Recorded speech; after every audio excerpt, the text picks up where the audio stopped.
PubClub 2.0, bakit Frances ang pinakaposibleng ma-evict? Disclaimer. Ang video na ito ay base lamang sa aking personal na obserbasyon bilang viewer ng PBB Club 2.0. Wala itong intensyong siraan o maliitin ng kahit sinong housemate. Layunin lamang nitong magbigay ng analysis at bukas na diskusyon tungkol sa takbo ng laro at boto ng publiko. Sa episode na ito ng Buzz Pinas, pag-uusapan natin kung bakit, sa kasalukuyang nominasyon ng PBB Club 2.0, ang duo nina Fred at Princess o mas kilala bilang Fredses ang posibleng ma-evict.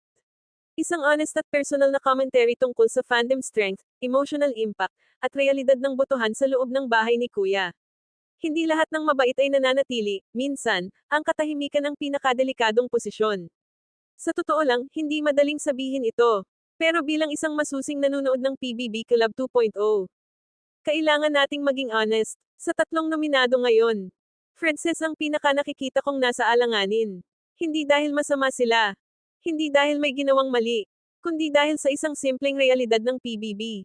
Hindi sapat ang pagiging maayos lang. Si Fred at Princess ay parehong dissenting housemates. Walang malaking issue, walang matinding conflict. Pero habang tumatagal ang nominasyon, parang mas lalo silang nawawala sa usapan.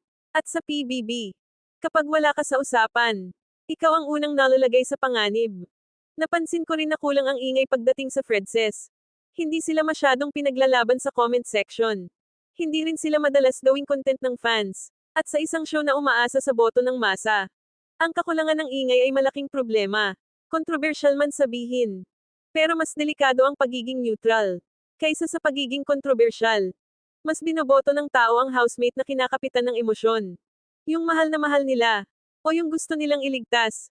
At sa ngayon, parang wala pang malinaw na dahilan kung bakit dapat ipaglaban ang Fredses hanggang dulo. Hindi ko sinasabing wala silang supporters. Meron. Pero parang tahimik. At sa botohan ng PBB, ang tahimik ay madalas natatalo sa organisado.